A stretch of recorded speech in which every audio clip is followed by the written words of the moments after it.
After weeks of college work, finally topping in no riches, getting through 200 episodes of One Piece, and shaving my beard, I've finally cooked something new and devious. Welcome back to the lab, the series where I test off meta strategies in some of your favorite Yu-Gi-Oh formats. Today, and in our format, we're playing Destiny Hero Danger ORCUST. But it rhymes with Schmaden Schmooky. Hear me, Schmaden? Here's the list, and yes, I know, ORCUST isn't precisely off meta, but let me cook here. Destiny Hero is an archetype of dark warrior monsters used by Astro Phoenix in the GX series. These dangerous dudes all have the theme of being British and having the letter D as their first name, except for like a fifth of them for some reason. By mixing these dark, devilish debonaires with actually good archetypes like Danger and ORCUST, we have a fantastic draw engine that helps out our end boards and puts bodies on the field. First, we'll start with what you're here for, the Destiny Heroes. 3 copies of Celestial, and in our format, he isn't paying for the sins of DPE. This card lets you draw 2 by banishing one other Destiny Hero monster in your graveyard after it sat there for a turn, and having no cards left in your hand. An easy feat with Danger monsters. Its first effect also lets you destroy your opponent's face-up spell cards on attack declaration. Denier lets you special summon itself from the graveyard once per duel if you have a Destiny Hero in the grave already. You're not looking to use its first effect too often, as most of the time you're looking to get ways to get the Destiny Heroes out of your hand or in the deck and not stack them on the top. And Draw Hand special summon itself the turn after it was sent to the graveyard, and if special summoned by any Destiny Hero monster's effect, lets both you and your opponent draw a card. By sending it to the graveyard on either your opponent's turn or in your draw phase, you can have a level 4 Dark on the field plus a draw for either your Link or Xyz plays. However, if you don't tuck it under an Xyz monster, it'll be banished when it leaves the field. To synergize with these dark monsters, we're playing 3 of the trap card, Beginning of Heaven and Earth. This card lets you reveal 3 warrior monsters, including a Blackluster Soldier or a Gaia the Fierce Night monster. Then, your opponent chooses one of the 3 cards. In our deck, if they chose the Gaia is added to your hand, and the others are sent to the grave. But if they don't choose the Gaia, all 3 are sent to the grave instead. By adding 2 copies of Gaia the Fierce Night Origin, we're able to foolish 2 Destiny Heroes from our deck, with the plus side of Gaia being a decently synergistic card in this deck. Gaia the Fierce Night lets you send a level 5 or higher monster from your hand to the graveyard in order to special summon itself out. This works wonders with the high level ORCUST cards, or just clearing out your hand in general. He also has attack manipulation effect in the graveyard, letting you banish him to return any monster on the field back to their original attack stats. Next is the Dangers.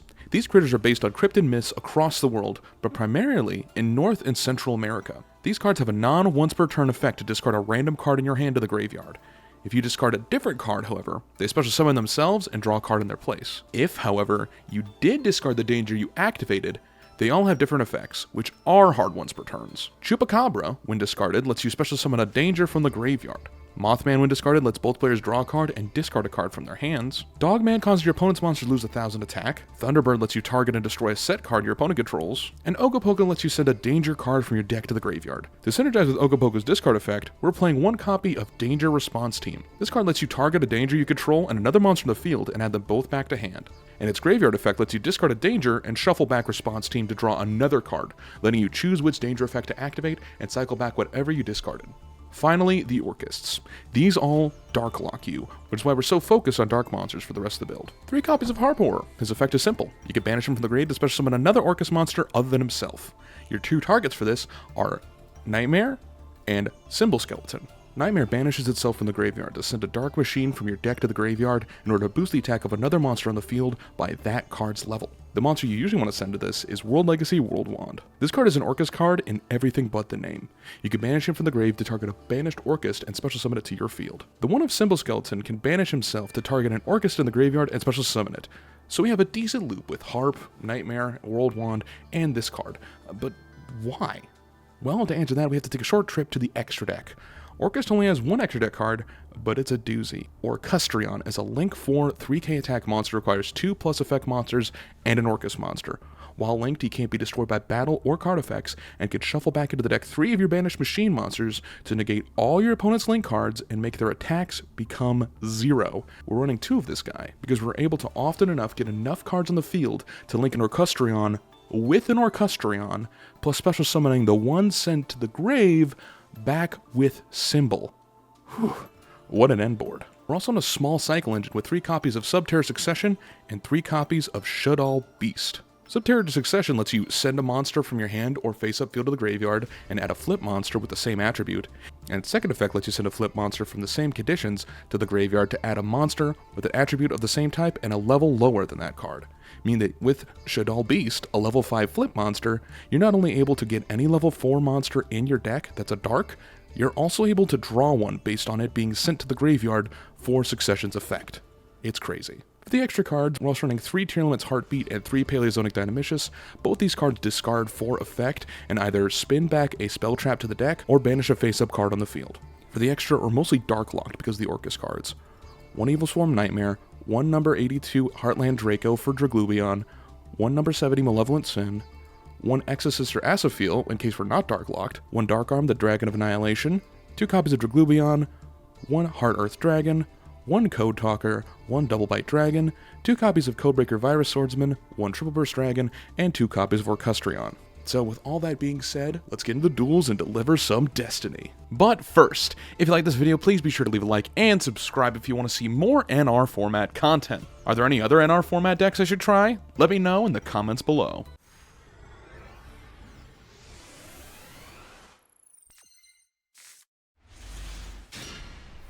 Our first match is going to be up against Dark Magician, and this is a pretty neat deck. I do happen to like the implementation of the ritual Dark Magician hand. I really do like it.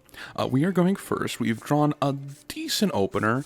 Unfortunately, we're not going to be able to activate the effect of Danger Thunderbird if we happen to pitch it, but it's still going to be a good one. We're going to start off by setting 2 and activating the effect of Mothman, hitting itself, being able to draw 1 and discard 1 via the effect of Mothman, sending the copy of ORCUST Nightmare. Opponent's going to send the copy of Demok to the hand that they just happened to pick on up. We're going to normal Celestial, activate Nightmare's effect, boosting up Celestial by the level of Harp Horror. Harp Horror effect is going to take out Self and bring out a ORCUST Nightmare, linking Self off for a Codebreaker Virus Swordsman and passing the turn. Now, so far they do have a decent option with the Candle being able to send off activating with Chaos Form, and that's a great normal summon. They're going to activate Magician's Rod's effect, add a copy of Dark Magic Attack.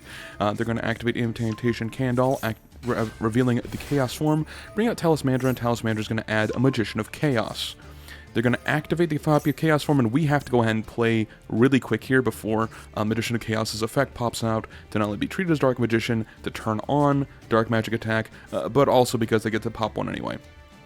We're going to activate Beginning of Heaven to Earth, and we're going to chain Subterra Succession at the same time, sending our copy of Danger Thunderbird from hand to grave. We're going to add a copy of Shaddoll Beast, and we're going to Beginning of Heaven and Earth, reveal Gaia, Denier, and draw hand. We're going to add ourselves a copy of Origin, and we're going to they're going to Ritual Summon with Rod and the Candle into Magician of Chaos. Next, we're going to activate Dark Magic Attack, destroying our face down, and going to Magician of Chaos, popping our Link monster. Unfortunately for them, Codebreaker Virus Swordsman comes back, and this replay really shows off how explosive the crackback is for this deck. Despite having no cards in field, we have a ton to work with in the hand. We're going to the battle phase, going to hit in with 2500 with the quote-unquote Dark Magician, and in the end phase, we're going to activate Codebreaker Virus Swordsman and bring itself on back. We draw for turn, and that's another decent one. We're going to activate Draw Hand's effect, bring itself back on out. We're going to add, with that, a Danger Ogopogo. Danger Ogopogo is going to pitch the Celestial, bring itself on out, and now we're going to activate Gaia the Fierce Knight Origin, sending a level 5 or higher. Oh, well, World 1's a great one to do that with. We're going to XC summon before we get Dark Locked into a copy of Exosister Asaphil. Asaphil effect is going to pitch off the draw hand for a follow-up the next turn, returning back the Magician of Chaos. We're going to activate the World 1, bring it back from the Banish Zone, Harp Horror, and all of these monsters are going to be linking off into ORCUST. We're going to Harp Horror effect once again, banishing itself, bring out the Symbol Skeleton. Our ORCUST effect is going to bring back these 3 monsters into the deck, and we're going to activate Denier's effect as well to bring itself on back. We're going to Tribute Summon out Shaddoll Beast, activate Celestial, drawing 2 more cards, and now we're going to be able to go off once again. We're going to activate Danger Thunderbird, destroying the back row, Chaos Scepter Blast. Now, unfortunately, this is a card that lets them special summon out a Magician of Black Chaos, but they're going to do something a bit odd. They're going to Magician's Rod Tribute that spellcaster to add that back for follow-up on the next turn. but I don't think it's going to matter. Now, this one is where I do a decent misplay. If I ORCUST Nightmare here, I could send a Dark Machine from my deck to the graveyard and gain its attack equal to the level times 100.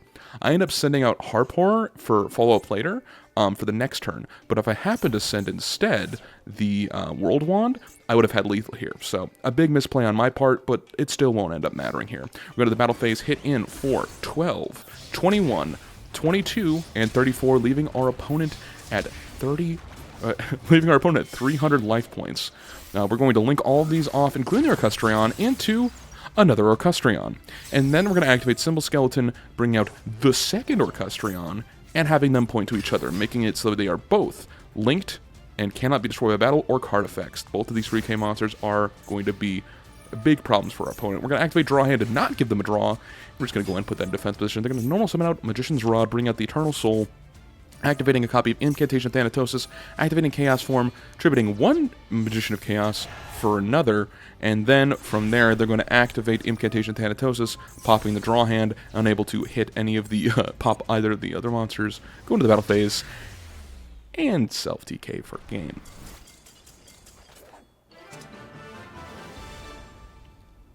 This replay really shows how explosive this deck can be on the crackback and on turn 3 especially.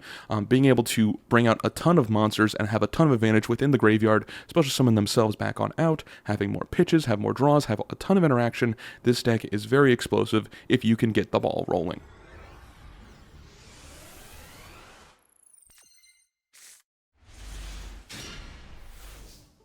Our second match is up against Umi Control, and we are going first, but our hand isn't looking the greatest. I mean, Subterra Succession plus Beast is great, but we don't have many ways to put up a board turn 1, so we're just going to start with a simple set 3 and pass the turn.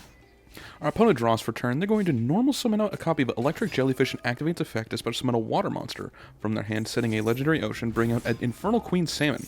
Infernal Queen Salmon is going to bring out the Terror King, and they're going to link these two fish monsters off into Abyss Keeper. Now, Abyss Keeper is going to activate its effect, bring out the 7-colored fish, and activating its effect to then banish this spell card. We don't really care too much about that at the meantime. They're going to go Terror King Salmon into the Harp Horror. Is going to get destroyed, and they're going to go into with Abyss Keeper for 1,500. You're going to go with the Abyss Keeper for 1,500, and then set 2 and pass. We're going to activate Subterra Succession here, and we're going to activate their effect, sending a flip monster, adding a draw hand, and you're going to see this cool tech real quick. You're going to activate Shaddoll Beast in the end phase, and then you're going to go to the draw phase, and activate Subterra Succession, sending draw hand, and adding a copy of Shaddoll Beast. Now in the standby phase, we can activate Draw Hand's effect to draw in there.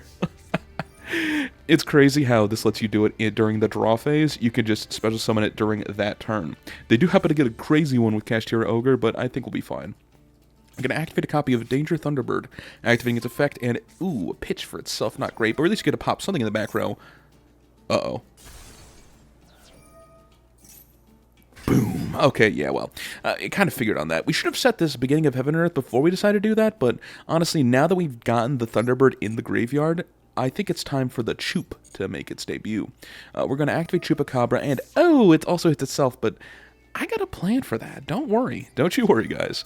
Danger Chupacabra is going to target the Thunderbird, and we're going to activate Harp, or we're going to bring ourselves out a copy of ORCUST Nightmare. We're going to tribute summon World Legacy World Wand. And Xyz these both into Draglubion. Man, I love this deck. I love the different intricacies you could do with these plays, especially. I asked in the call, said, do I do the good play or do the based play? And everybody said the based play, and I'm like, alright. So that's what I did. ORCUST Nightmare effect, I'm going to go ahead and target Draglubion, adding the World Legacy World Wand to the graveyard. World Legacy World Wand, bring out that copy of Harp Horror. Harp Horror into the Abyss Keeper. Draglubion into the Terror King Salmon. And during the main phase 2, we're going to activate Draglubion, sending that copy of World Wand, bring out Heart Earth Dragon. Passing the turn here, in the draw phase, we're going to activate Beginning of Heaven and Earth, targeting Denier, Celestial, and the Gaia, sending all 3 to the grave, unfortunately, but we'll deal. They're going to activate a copy of Sea Stealth 2, go immediately to the battle phase, and activate its effect to bring out the copy of Electric Jellyfish. Unfortunately, they just moved to the main phase 2 afterwards. Not entirely certain why, but they now activate Kyarushin's Dark Reef, sending that copy of Umi that's treated on the field, and bring out 4 monsters from the deck, adding the ambiguous Bugroth Mark II, the legendary Fisherman II, Terror King, and 7-colored Fish. Activating ambiguous Bugroth, popping the Heart Earth in there. They're going to link summon out Abyss Keeper. Abyss Keeper is going to banish the Terror King Salmon to target the back row. We're going to activate Subterror Succession in order to send off the flip monster of Shaddoll Beast, adding a level 4 or lower dark monster from our deck to our hand. We're just going to activate, add Mothman. Why not? They're going to banish those cards out. We're going to activate Beast Effect in order to add another card, and ooh, another draw hand, baby. We're going to draw for turn, and it's another pretty good one. We're going to go ahead and activate Effective Danger Mothman, and that's fine. Either war would have been a great one. We're going to activate Draw Pitch. We're going to normal summon out Draw Hand, and they're going to Xyz both of these into Asophiel. Now, this is the only way we really have in the deck to out this Blue Eyes Ultimate Dragon, so we're going to have to do that. We're going to go ahead and send that Harpor, bring that on back, and now we're going to Dark Lock ourselves with ORCUST Harpor's effect. Bring out the Simple Skeleton and Denier effect, not activating its secondary one, and linking all 4 of these monsters off into Orcustrion. Now we're going to activate Celestial by having an empty hand and 2 Destiny Heroes Engraved, being able to draw 2. We're going to activate World Legacy World Wands effect, banishing itself, and bringing out that Harp once again. In the battle phase, we're going to attack with Harpor into the Abyss Keeper, and Gaia the Fierce Knight is going to activate its effect to turn this card from a 1700 in the damage step back to a 1500. Boom. Abyss Orcustrion into the Fisherman 2. Fisherman 2 is going to add a Kashtira Ogre, which is very, very interesting. That's a level 7 water, alright. It sure is. Main phase 2, we're going to go on Orcustrion, cycle back all the Dark Machines we have in the grave back into the deck, and pass the turn during the draw phase. And the standby, we're going to activate Draw Hand. Not draw, we have enough with the Dynamicious already, and I think it's going to be fine. We're going to just go ahead and Dynamicious before we can add the trap in order to bring itself on back, and just send the Ogre to the Banish Zone.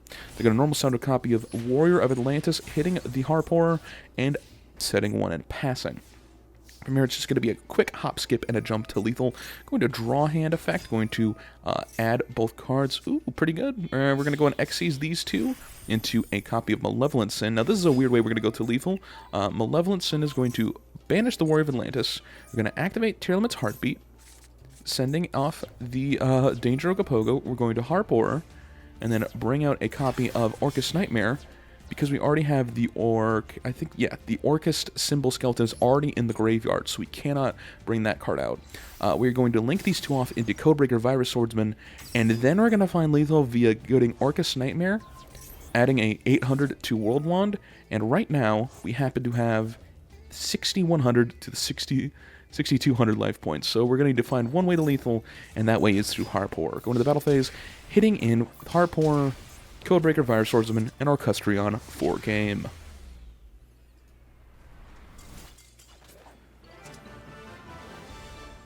While our opponent didn't play in the best, most perfect way possible, I do like how this deck has some explosive potential to find different ways to lethal in fighting so many ways to special summon out monsters from the graveyard. The draw engine, everything that this deck wants to do, it just does in spades.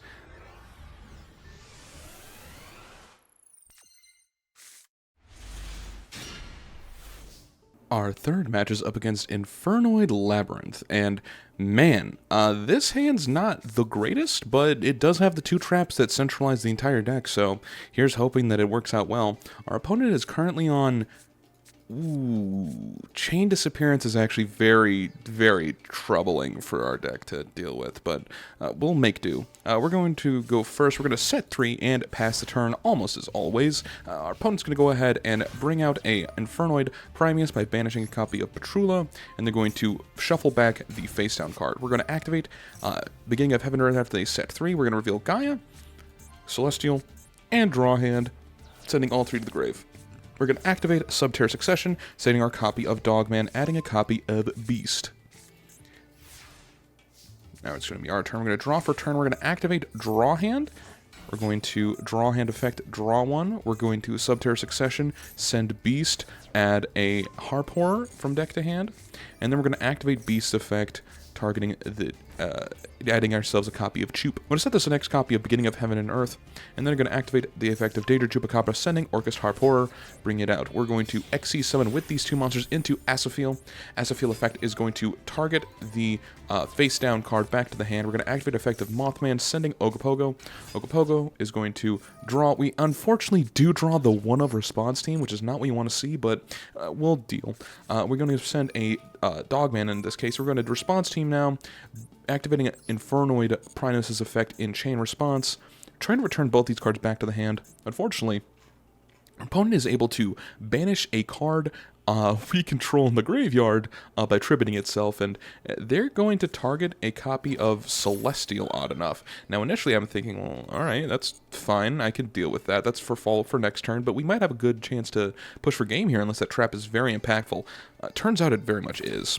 Going to Permeus, banish the Celestial. Response team is going to return back the Daedra Mothman. We're going to response team, bring back the Mothman, set that, add 1, and then draw 1, and then Mothman effect is going to have each player draw 1 and pitch 1 off. They're going to pitch the copy of Terrifying Toddler of Torment, resetting that card unfortunately, but can't do much about that. They're going to Toddler, set face down, being able to activate that later. We're going to Harp Horror effect, banish itself, bring out ORCUST Nightmare, and here's the activate Chain Disappearance. Okay, so when a monster with 1,000 or less attack is summoned, banish that monster with 1,000 or less attack, then your opponent banishes all cards with the same name as that card from their hand to deck. Ugh. Okay, well, it was nice knowing you. We're going to activate a copy of World Wand, increasing the attack of Asophiel by banishing back the Nightmare and then linking these 2 off. My apologies, I said the wrong effect. We're going to World Wand, bring back the Nightmare in Graveyard in order to bring out the Codebreaker Virus Swordsman, and then Nightmare, we're going to bring out a copy of World Wand once again, cycling these 2 out to hopefully get some more ways to bring out the Harp Horrors and all the other cards as well for later follow-up on the next turn. We're going to go ahead and just hit in with the Toddler. We've got to go ahead and do something here. Toddler effect is going to bring out the Wandering King Wildwind, and they're going to set 1 and pass the turn. Now, our opponent's hand doesn't look that great, but afterwards they're going to have a hell of a time recognizing that one of the other weaknesses of this deck is giving your opponent draw as well is very, very problematic, especially when the card off the top is Dark World Puppetry. Okay, look, I don't know how I'm supposed to go ahead and play around that exactly. Wildwind is going to add a copy of Decatron from the graveyard, and Decatron is going to send whatever card they want. They're going to send out Antra. We're going to activate Dynamicious, targeting the Antra, because at the very least, we want to make sure that we can avoid as few and far between ways to return set cards as possible. We're going to send the draw hand. They're going to bring out Petrulia. Petrulia effect is going to set the Beginning of Heaven and Earth. We're going to activate Beginning of Heaven and Earth and chain Paleozoic Dynamicious. So as the chain resolves, we're going to bring out a Dynamicious, and Heaven and Earth is going to target Gaia, Celestial, and Denier. Sending all these 3. Unfortunately, we do happen to add the copy of Gaia, but we can still work with that. They're going to bring out Primus, and then unfortunately shuffle back the Subterra Succession.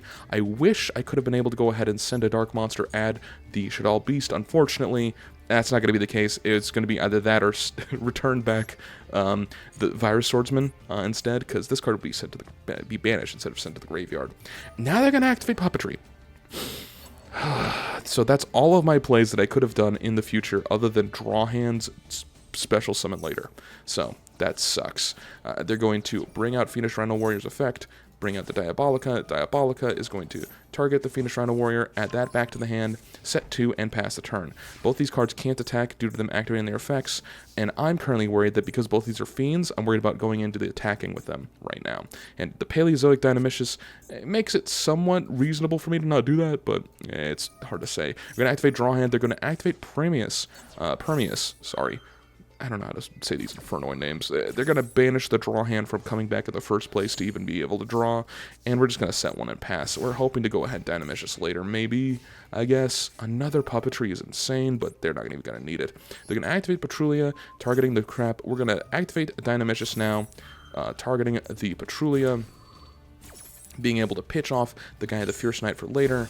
and then they're going to activate Dark World Puppetry Graveyard Effect in order to add back a copy of Infernoid Decatron. They're going to normal out Decatron, activates effect, sending a copy of Saitamas. They're going to activate Diabolica, the Draconic General, being able to special summon itself back, but they're banished.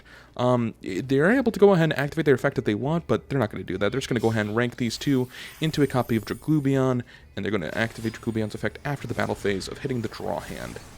Next, they're going to go ahead and, in the main phase, send off that copy of Decatron, bring out Heart Earth, putting a card underneath it, setting one and passing the turn.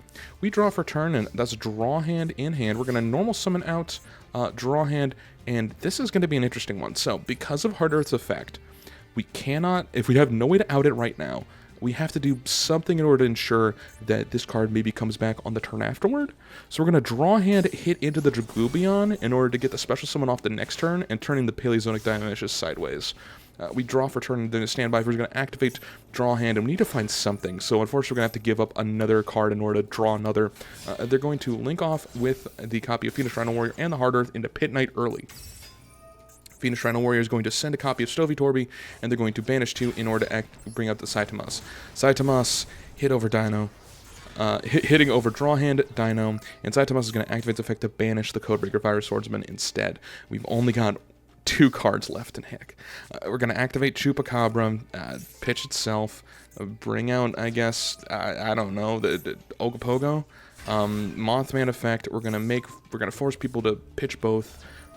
Just draw another, see if we can find something. That's another Ogopogo. Draw the spell. There's nothing really we can do here. So we're just going to go ahead and speed things up. They're going to finish around the Warrior, send another trap, and we're going to go to the end phase and scoop it up from here. This replay really shows the danger of playing all of these cards that give your opponents draw, despite them having a bad brick. If they happen to find ways to counteract the graveyard in any way, you've got a long, long road ahead of you if you're trying to claw yourself back without being able to draw or have any effects via the ORCUST cards. These spells that specifically Labnoid has that's able to play, it's too tough for you to go ahead and deal with.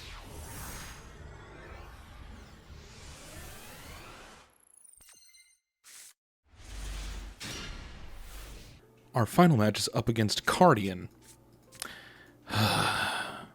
And they drew Soul Charge from deck. Well, this is going to be fun. Our opponent's going first. They're going to activate a copy of Flower Gathering, and they're going to bring out 4 Flower Cardians while negated onto the field with 100 attack. They're going to activate Cardian Zebra Grass with Moon by tributing over the level 8, drawing 1, and then bringing out the Willow. Willow effect is going to add back the Zebra Grass, going to tribute off that for a Cardian with Pine with Crane, adding a copy of, drawing a copy of Rise to Full Light and sending it off. And this is what annoys me most about this deck. Not only does this deck play through so much and set up such an annoying board, they also get to, at the end of the turn, just choose one of them and say, you can only pop one of these cards. Through the battle phase, which sucks. We're going to set to activate the effect of Danger Thunderbird, sending a copy of Shadal Beast. Thunderbird is going to draw. We're going to activate Beast effect, draw another. We're going to normal summon out a copy of ORCUST Harp Horror and go into Code Talker. The reason why we're doing this is just in case we get the Chupacabra effect. We want to have a danger in the graveyard in order to bring it off. We're going to Harp Horror effect, banish itself, adding out a copy of ORCUST Nightmare. Next, we're going to activate Chupacabra, sending off the Symbol Skeleton and bringing itself out. We're going to link these 3 off into Orcustrion. Orcustrion is going to be activated after we happen to activate ORCUST Nightmare, increasing the attack. World Legacy Woodlawn, bring out that copy, bring out the Harpor, go into the battle phase, hitting into the Pine, but our opponent just decides, no, you're not going to do that, you're going to hit this guy instead. It's like, okay, I guess we will. Yes, dear. We're going to set one more and pass. During the main phase, they're going to activate a copy of Willow, bring back that Willow into the deck, bring out another copy of Zebra, Peony effect. It's going to bring out Flower Stacking. Now here's the thing, this card has a decent effect if it happens to get itself off, but I don't care about that. Being able to sack the top of the deck is annoying. The problem is that this card could treat all other synchro materials as level 2, it could bring out a copy of Merry Melfi's. Now, I don't want to deal with that. So, we're going to activate Paleozoic Dynamicious, bring out that Peony with Butterfly. Next, we're going to activate Subterra Succession after they bring out the Cardian Cherry Blossom in order to hopefully ruin this particular case. We're doing Subterra Succession here to add a card back to hand and also keeping it linked with the effect of the Dynamichus bringing itself into the link point right here, and Subterra Succession setting off adding a copy of Beast. We are unfortunately going to have to Paleozoic Dynamichus the Flower Cardian Cherry Blossom in order to ensure that we don't die. That's important. Going to Dynamichus send off that Beast, and Beast is going to draw one more card. Another Thunderbird, not bad. Unfortunately, they already have the Flower Cardian Cherry, and they're going to activate its effect instead to special summon it out because they have a level 2 or lower Flower Cardian on field. So maybe we're meant to go ahead and hit Pine with Crane, but they just normal the first one? I don't know what we're supposed to do there. This game's already fucking over. They're going to bring out Cardian with Willow, shuffle this back, draw another. They're going to activate Zebra effect, shuffle back everything they want, Cardian with Pine, and the other Pine. They're all based around normal summons with that card specifically. They're going to go to the battle phase, hit in with the Willow in order to get back to the graveyard, and activate Zebra's effect after destroying the Paleozoic Dynamichus to draw an extra card.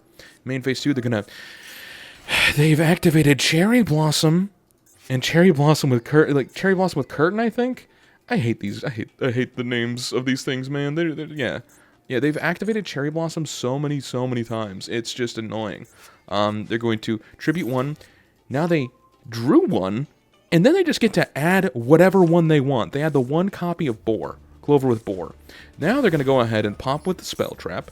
After hitting the Flower Gathering and setting that's still fine. They're going to Recardination, bringing back the Cherry Blossom, being able to do it again. Then they're going to go ahead and do the exact same thing again. If they hit, they didn't. Oh no, but it's a Rise to Full Light, which means we can't kill next turn either. They're going to activate Cardian Willow, bring itself on back. Cardian Willow effect is going to return back that monster. They're going to bring out off the draw the copy of Willow with Calligrapher, being able to Synchro Summon later. Unfortunately for them, they're currently locked to the Cardians. Thank goodness. But they're going to be able to bring out the Cardination, bringing that into effect, and going to excavate the top 5, add 1, and then shuffle them back in whatever order they would like.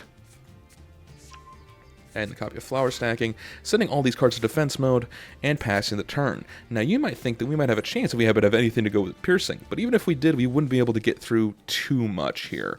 We're going to draw for turn, and that's a decent one. We're going to activate Subterra Succession, sending that copy of Celestial, adding a copy of Shaddoll Beast to the hand, and we're going to activate Thunderbird's effect, pitching that Beast, and bringing itself on out, drawing one more card. We're going to activate Beast effect, bring out the Harp Horror, and then Harp Horror effect is going to banish itself in order to bring out another copy of Nightmare. We're going to Orcustrion, shuffle back these 3 Dark Machines in order to make these cards have 0 attack and defense.